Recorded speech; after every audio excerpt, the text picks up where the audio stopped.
So as you can see, there's a lot of scrap underneath the lathe there. I've been taking swarf out as I've been going along.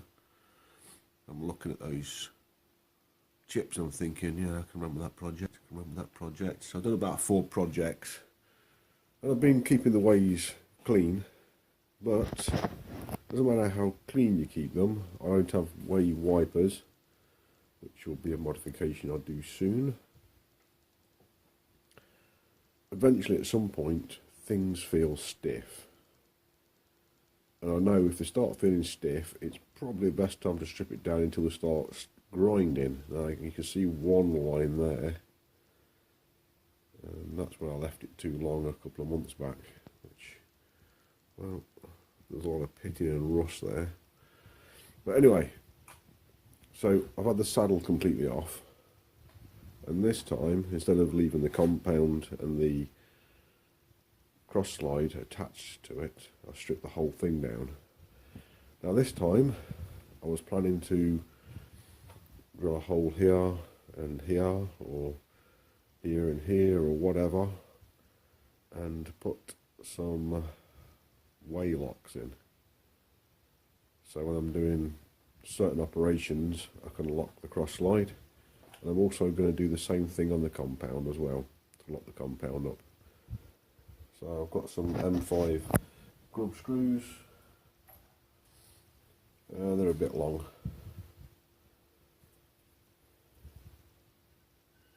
They're really way too long. But if they're too long, they're too long. I'll get some shorter ones on. I can always make these shorter. But I'm not going to be using the, well, I might use the angle on the end to push against it. It might be okay. What I was thinking of doing is making a piece of brass with a chamfer on it and then just dropping it in the hole and then having this press against the back of the brass. So I'm going to have to flatten off the end of these. Okay, the lathe bed is as good as position surface as anything if you're looking for semi-accurate stuff. So what I've got is I've got a couple of parallels which are holding the compound, sorry, the cross slide up off the bedways in a sort of parallel kind of fashion. And I've got my angle block. I've got a cold, it's really bad. Anyway, you see it's parallel, so I'm just going to put some clamps on it here and here now just to hold it there, and then when I put that in the drill press in a second and drill that hole,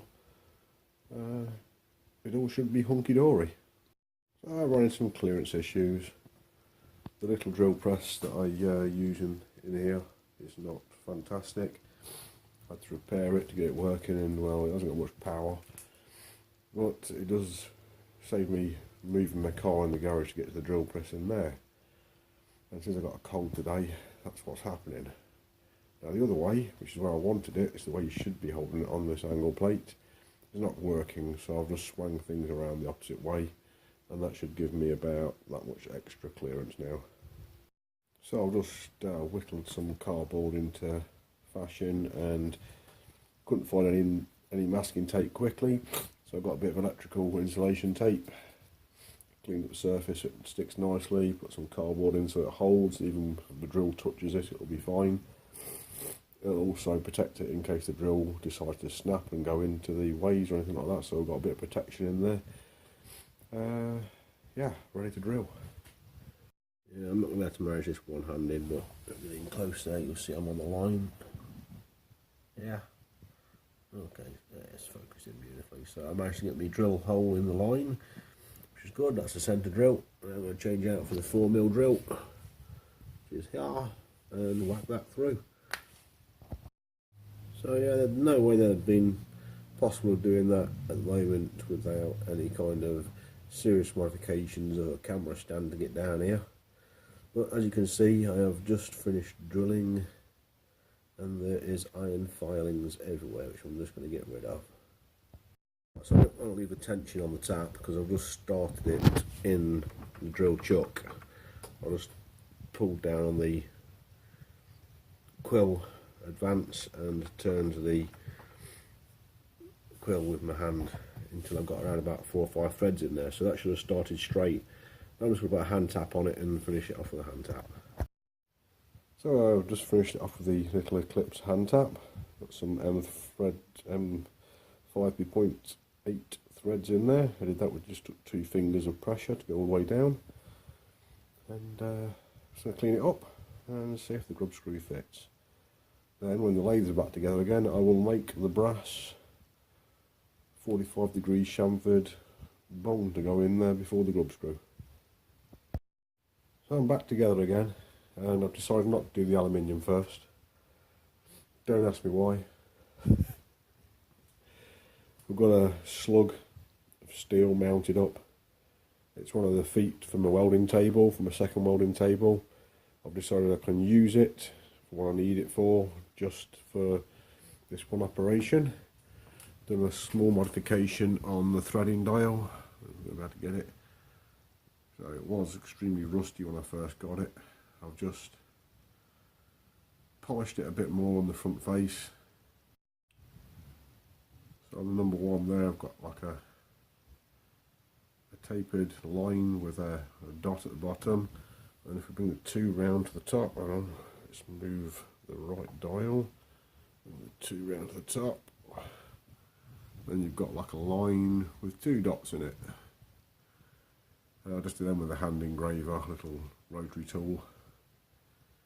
And then I sprayed it red, and then I rubbed all the red off and polished it some more on top of what it was before. So there we go, it's a bit more shiny than what it was before. Hopefully it'll be easier to see. I can see it here. I know the camera can't. Oh, there we go, the camera can see it from here now. And I'm going to do some threading on this. So I've just measured the threads at the back of the spindle here, 1 1/4 inch by 20. I am going to duplicate those threads on that because the lock ring at the back has been really knocking me off with that amount of rust on it. It's really nasty. I'm going to re-nail it, I think. Should take some of the rust off it. I don't know if it is nailed or not. I don't think it is. I think it's just turn finish, to be fair. Yeah, it was just a turn finish. And just going to tidy it up.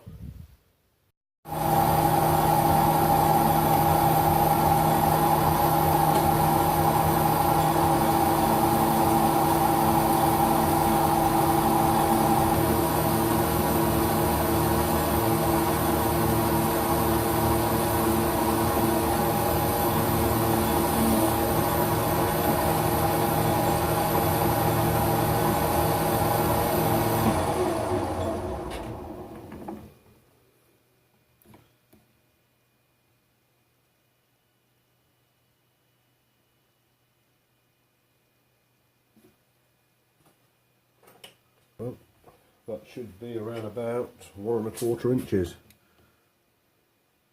Went slightly under. I went for a slightly under reading, and I got a slightly under reading. Sweet.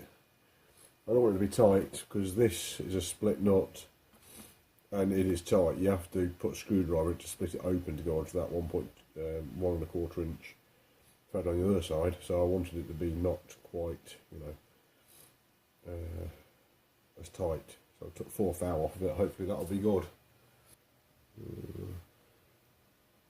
Where's the biggest?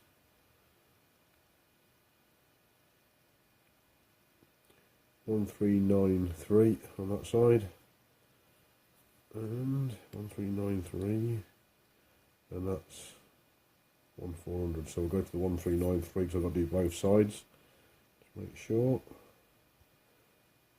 Yeah, there's some dirt in it.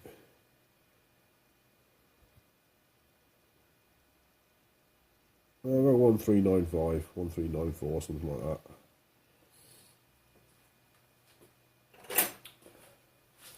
Then we've got 1500.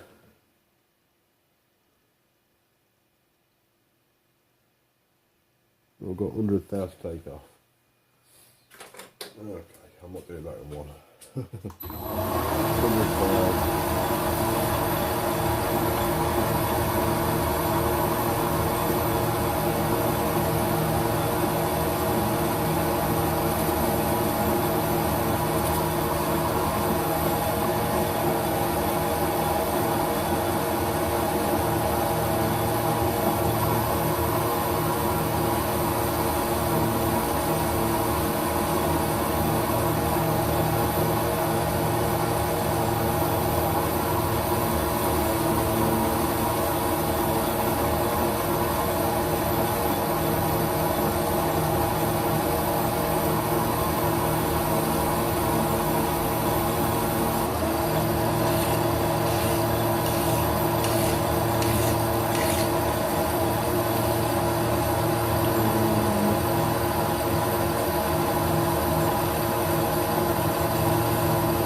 that should have made it not so dangerous.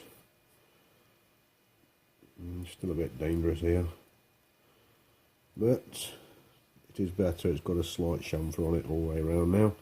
Now I've got to cut some threads on that. Right, some complication has happened. I'm trying to set my tool up. You can see it there, I think you can. So I'm putting my thing on, my gauge, and approximating at the moment. Not sure if we're going to hit the chuck before we hit the part. Interesting. Oh, then we'll have to come out and hit the part then.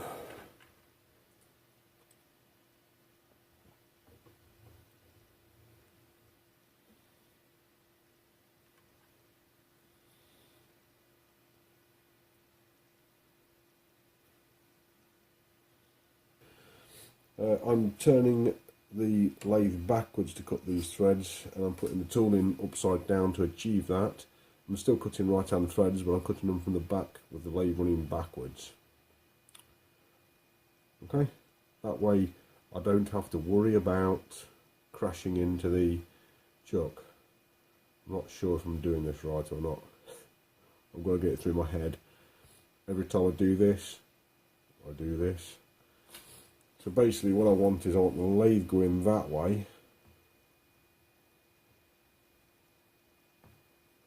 If it's going that way, then can the tool be the right way round? Oh, no, if I have the tool going, if I have the lathe going that way,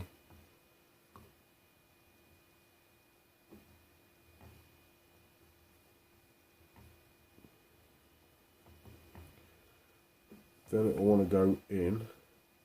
So if I'm having the lathe going that way,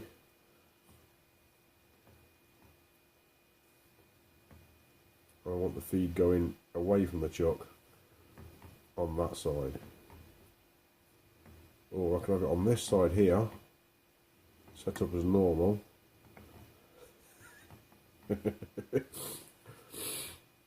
Turning backwards.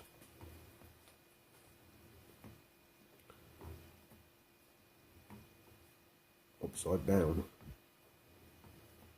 So I think I need the tool the right way round that side. Yes, yes I do. Alright, so that's it's a bit confusing, just getting it through my head. So the lathe's going to be turning backwards. Because the lathe's turning backwards, the nut, a right hand nut, will be trying to go that way, and the bolt will be trying to go that way. If you turn it this way, then they'll be trying to draw themselves together. So I'm going to be turning it backwards, they're going to be trying to force themselves apart, so obviously I want the tool bit to be advancing away from the chuck while I'm doing that, and if I'm doing that then I need to turn my tool around, so I'm just going to turn my tool around. Okay, tool bit's turned around. Now you can see the angle of the compound.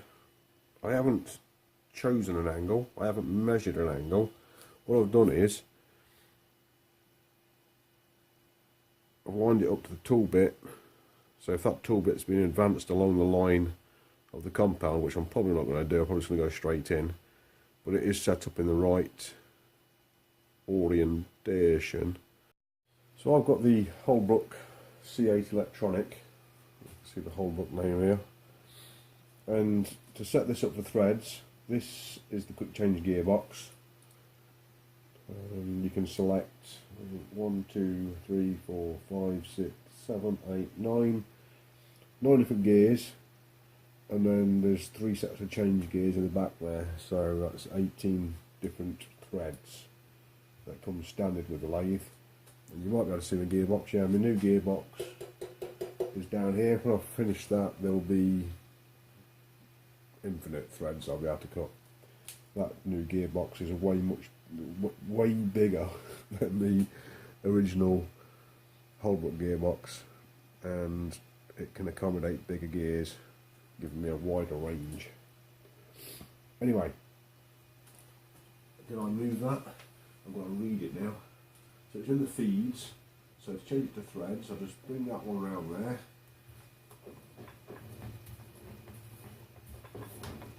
and click it in. So that's just swapped two gears, a bit like a reversing gear that you would use on an older lathe. That's just swapped between two gears that are inside this front bit of the gearbox here, which is separate from the change, the quick change gears here. There's like a reversing thing where it disengages this, which is the feed shaft, and it engages this, which is the lead screw. Next, down on the apron, which you might not be able to see because there'll be camera mounts in the way, and you'll have to put it with a camera mount in the way. This would be the half nut, but I can't engage it right now, and the reason that is because the feeds would be engaged. So there's a little lever, which you might have to see, there's a little lever down here, which you just basically swing around on 90 degrees. Once you've done that, then that releases the half nut lever. So now it's locked, now it's unlocked. So they're engaged. The lead screw would just now power it whichever way I tell it to go. Next, even more interesting. Oh, well, maybe more interesting, I don't know. So on the quick change gearbox, you disengage this screw which locks this lever in the up position, and you can move this shaft up and down to select the gear that you want. Now just so happen that I need that gear that I was in anyway, so we'll select that and lock it in. Now those two gears are meshed. You can adjust the mesh height on these adjusters here. So if you want more engagement, you just back off the little set screw here, lock it back into position again, and Bob's your uncle, you've got a tighter gear. If it's getting a bit tight, you obviously screw it down a little bit, and you can adjust these. Next, this is the reversing lever. Now when it's in the forward position, which it is at the moment, when you engage, the carriage will travel towards the chuck and the cross slide will travel away from centre. If I then bring the lever across and put it into the reverse and engage that gear, the carriage will now power feed away from the chuck, but if you're doing a cross feed operation, it would now power feed in towards centre. That's the way this is set up. And then up here you can't see it, but up where my hand is at the back of the headstock here is the engage and disengage of the gear train assembly. So you can run the lathe really quiet, which is like this. So there's no gears engaged at all. And then we can slow the lathe, re-engage. Now it's noisy as hell. When I put the half nuts on, hopefully the carriage should start going that way. So the carriage should be going this way now. And I think you can see, it certainly is. So I'm set up 20 threads per inch. I've measured it at 20 threads per inch. We've got the 1 1/4 inch diameter there. It's a 1 1/4 inch cut diameter back here. I've got a recess for my tool to start in. I'm going to cut 20 TPI on that now to make a mandrel so I can turn this nut wherever it's gone. I've lost it. Oh. So then I can thread this nut on here, turn the front side, turn it around, turn the back side, and open up one of these recesses to a bigger diameter so it pushes onto the back of the gearbox. I believe there's something missing probably off the lathe, but not to worry. And I've got plans to modify this nut with a 4-bolt hole circle in it, and then I can have a mandrel coming off the back of it. Maybe some kind of quick changer for the collet I might do, but with 4-hole pattern on that, I'm going to be able to attach a shaft to it which will extend it out to about this kind of length, and then I'm going to put a brake disc on it, a push bike brake disc, and some either hydraulic calipers or cable calipers. I haven't decided yet, probably cable because it's easier. and on the back of that I'm going to put an indexing disc, and I'm going to put maybe a foot brake, but definitely a lockable brake, something that I can put the brake on and it stays on, so that way when I'm indexing it will just hold the lathe where it is, and this nut will control it once it's been pinched together. I've got to find a bolt to fit that as well, but that's another story.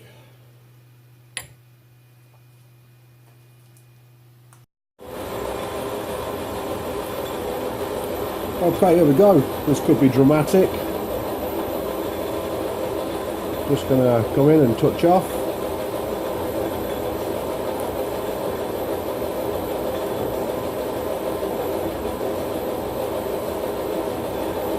Hold on. It's definitely going to be dramatic because I'm going the wrong way. You know what that means, don't you? That means I can run the lathe the correct way.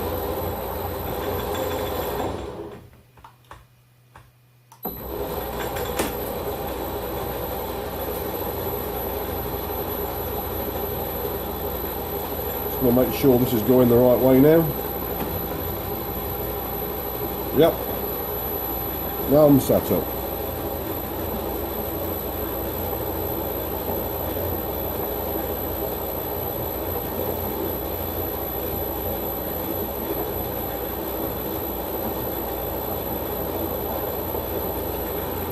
So I'm setting a stop there.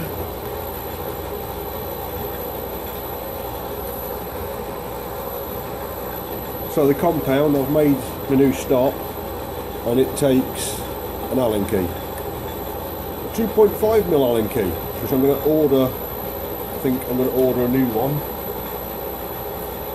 a nice long big one. So in order to put a cut on, we'll start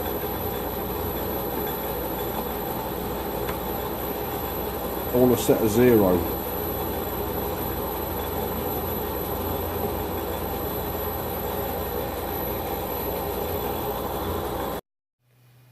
So on a 20 TPI British standard fine thread, depth of cut is 32 thou. So I'm going to take a direct reading off of the scale and we'll see how we go.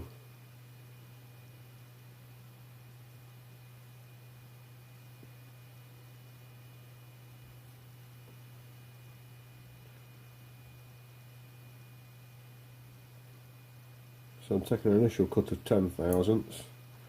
I'm locking the compound back up again with my new set screw. I'm going to get a lever on that one, I think, because that can handle a lever. The other one that's just down here for the cross slide is a bit more difficult, but we'll see. So anyway, I might not do this running like what I am. Let's see. Cutting fluid. Let's just check the threads per inch first, eh?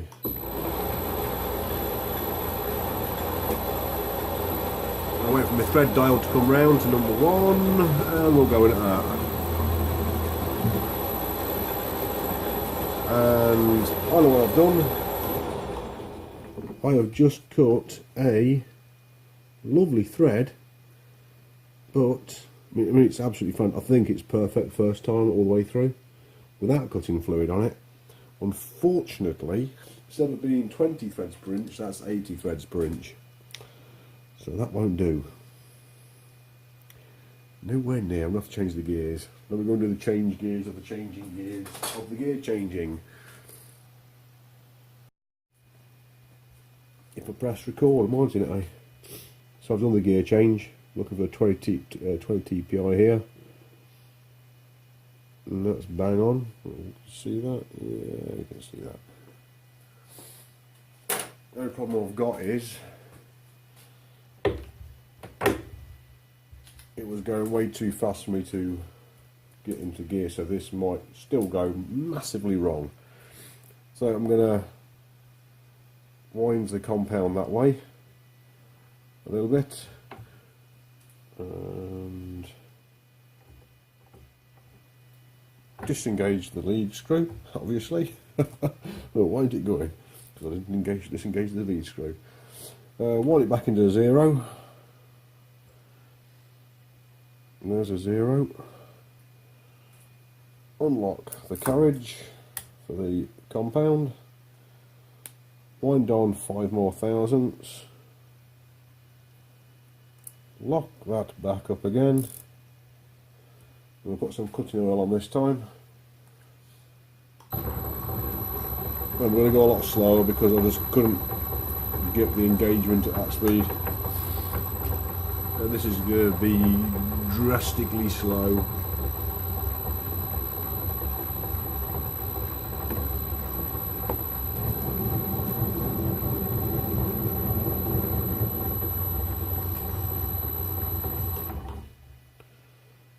If I just wipe the threads out. I think I did, I think it's fine.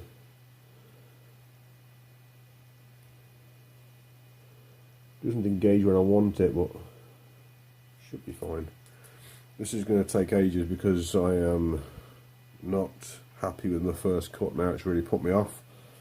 I'm going to disengage the lead screw, come back into my start, back to 0. Just there. Yep, looking good. Unlock compound. 5 thou. Lock it back up again. Bit of cutting oil. Done. And there we go.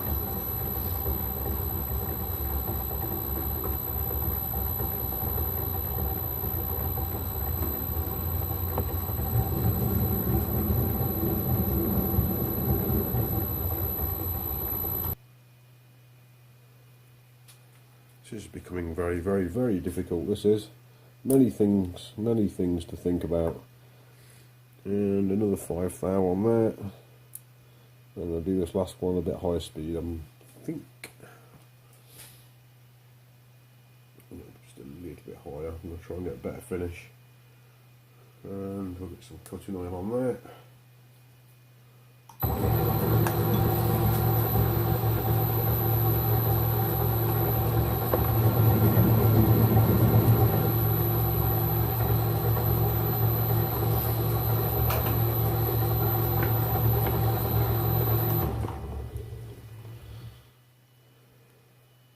That should be somewhere close to screwing on there now.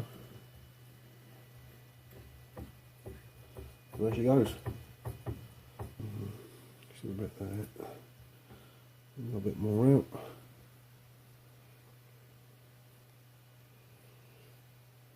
I'll double cut these first threads a little bit, so there's a little bit of nastiness right at the back, which is fine. It's not affecting the lands, just those final couple of threads. Right. Now see if we can get a register.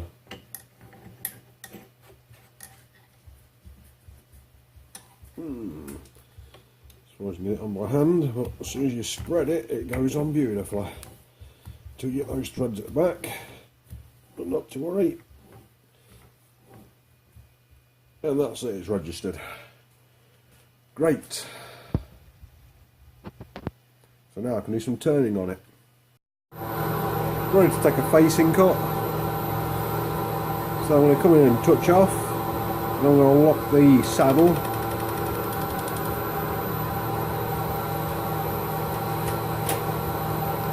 So now, there we go, saddle locked. So now, saddle locked. And this is going to get complicated because I've got to undo the compound now. Put on a few thou, and re-lock the compound up.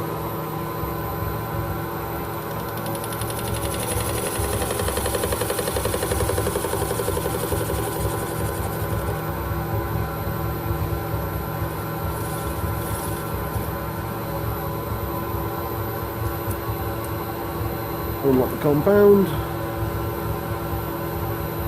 5 more thousandths.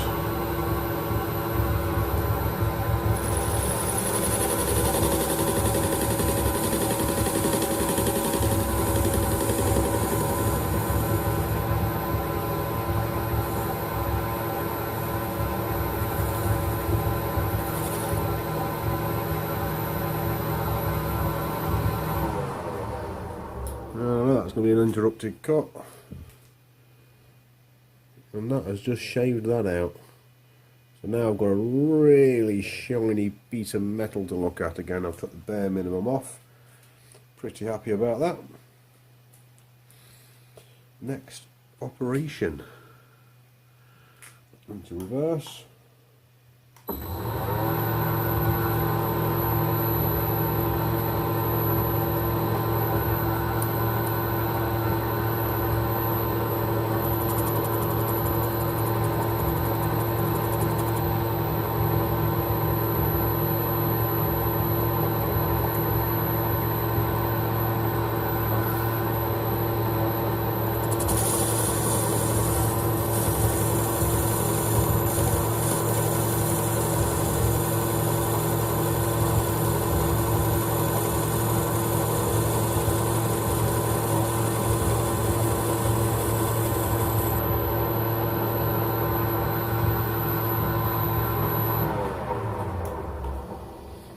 Put the lathe back into forward again because that is brilliant.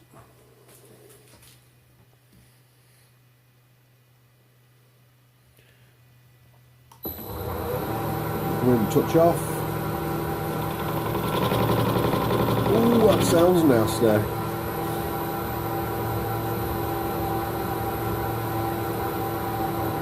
Or should I just go for a straight nail? I did say I was just going to nail it. Now I'll take a skim. I'll take a 2.5 thou skim across. Slow the speed down a bit because it's a big diameter. We'll have some oil on it. Oh, and we'll come back in for a touch.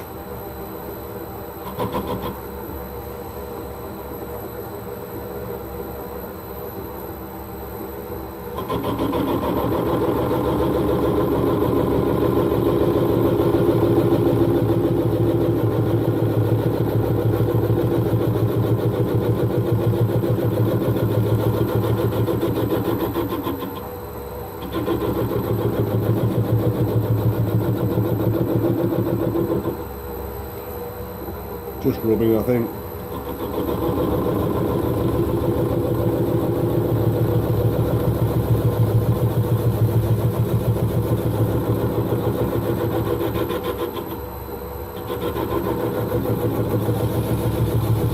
Oh, a bit of cutting.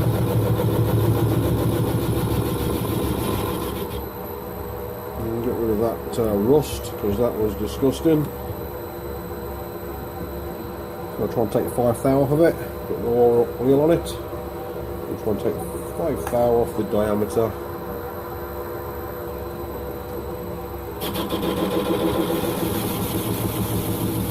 Those chips are hot.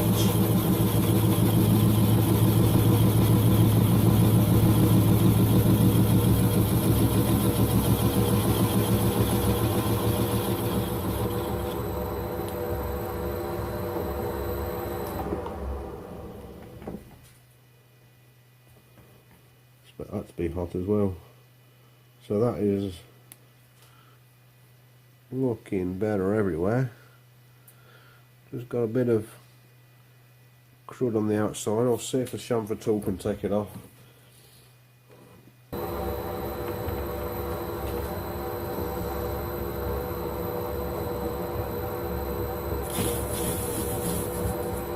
Oh, what do you know?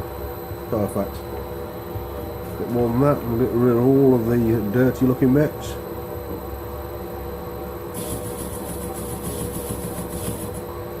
Well, what do you know? Well, that's clean that up tremendously. Alright, you may recall also got texturing off the face. So I made a trepan tool quite a while ago. There's a relief down here for inside of a radius. There's a relief that way for when you're up against something, so the cutting edge is doing all the work. There's no cutting, no rubbing happening down the back here. And then there's a relief down there as well, so that front point will be doing the touching. So if I come in, touch there and bring it out, that should do the trick. Never used it before, let's see if it works. Right, I am set up with this Trepan tool and I have got 150 thousandths to come out. So I'm going to use the dials to do that. Obviously I've got double digit calculations to make. If I put 50 on, it takes 100 off, so I've got to remember that. Here I go, let's see if the Trepan tool works.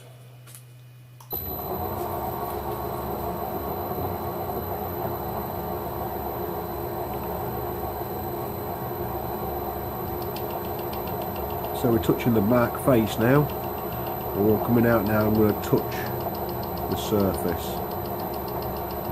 of that rebate.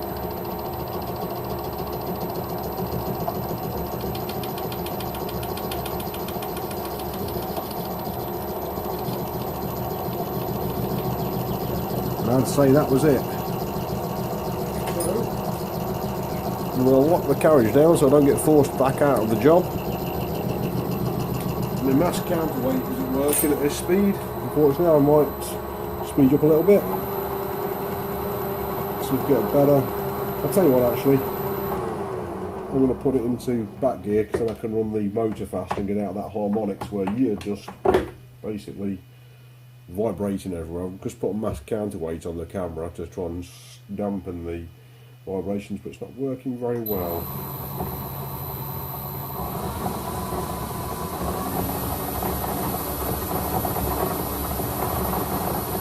Okay, Trepan we go.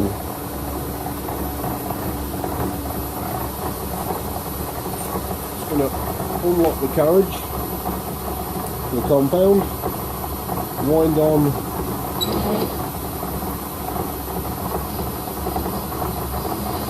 that amount, and here we go.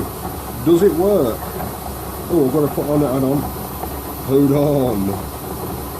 Set my compound dial, my cross slide dial, and here we go.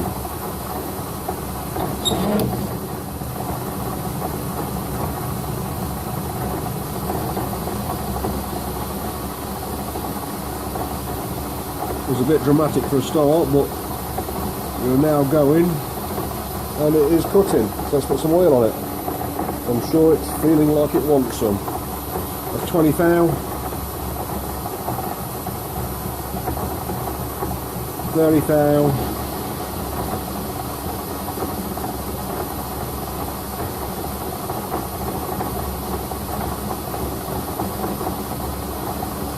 1/4,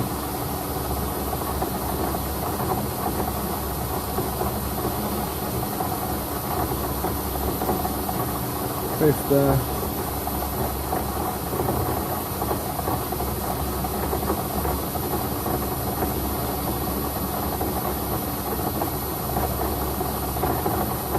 1/6.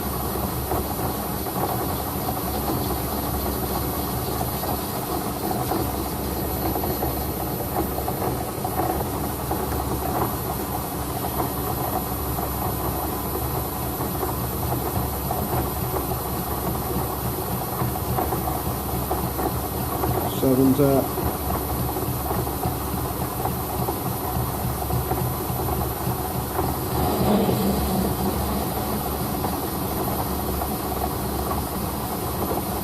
8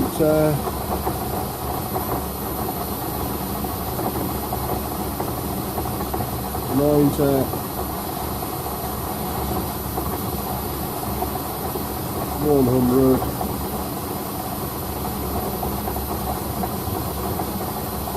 10.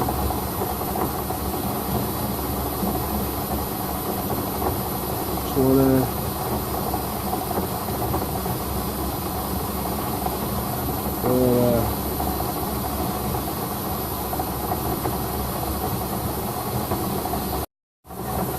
don't ask me what's happened. The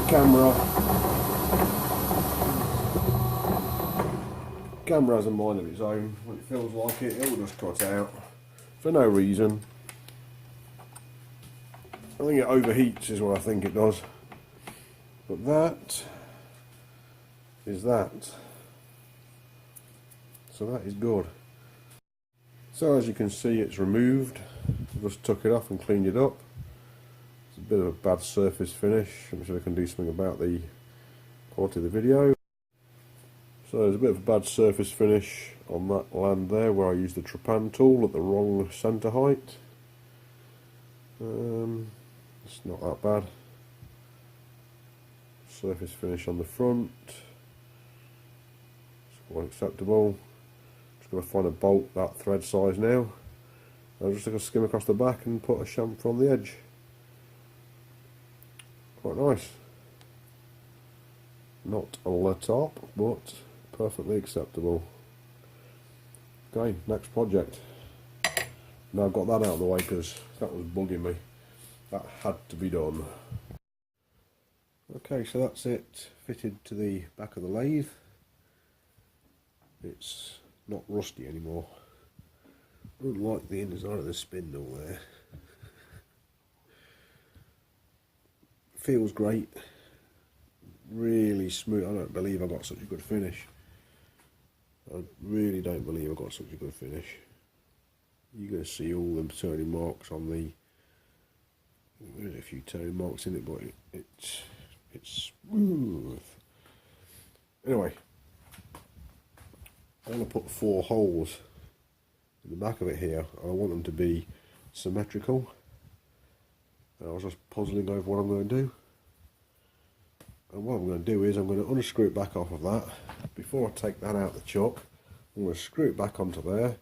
I'm going to get a nice fine pointed tool and find the centre and then just put a line all the way around it. So I am remounted back in the lathe and here we go. And I've got a parting tool, actually you can see it. I'll do it from the left hand side and do it backwards so you can see what's happening. Let's have some light, more light on the subject. I'll try and get more light on the subject.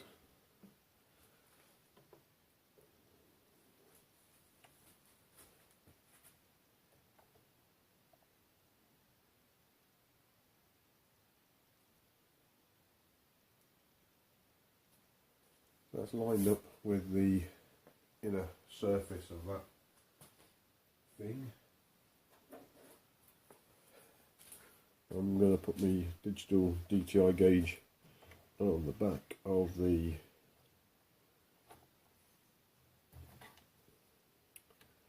tool post. I will get my words out eventually.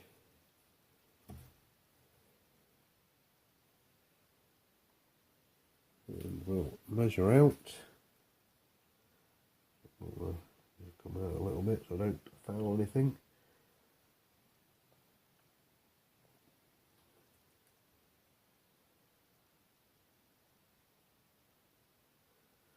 So that's basically 300 thousandths.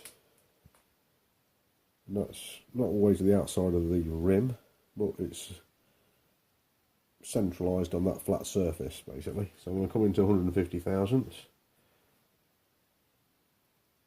I have to be careful with this digital because it jumps 100 thousandths every now and again.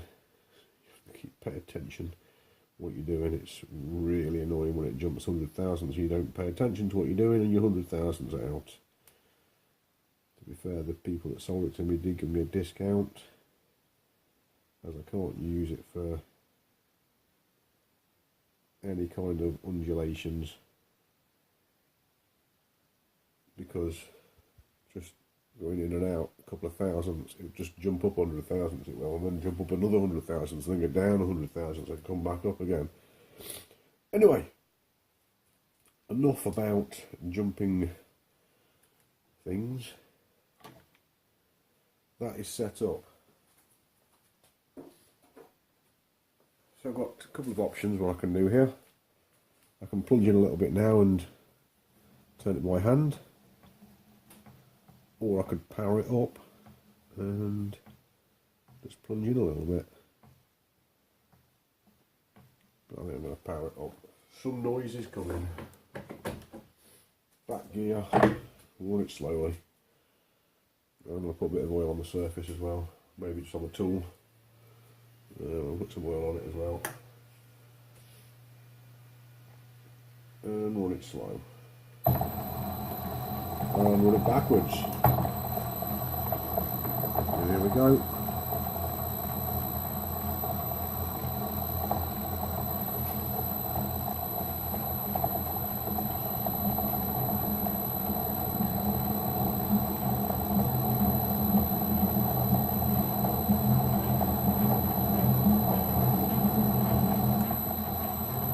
There we have it.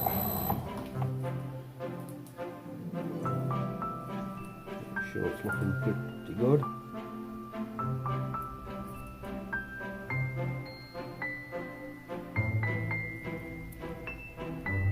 Yeah, outstanding. So, if nothing else, it's just a pretty line breaking up that big flat surface. But I believe I am going to be doing the brake disc thing like I said.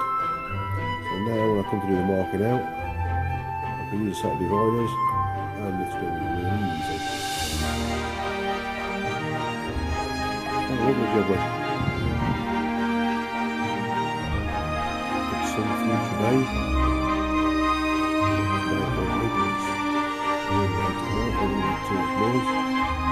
Some later date, I will drill 4 holes in that.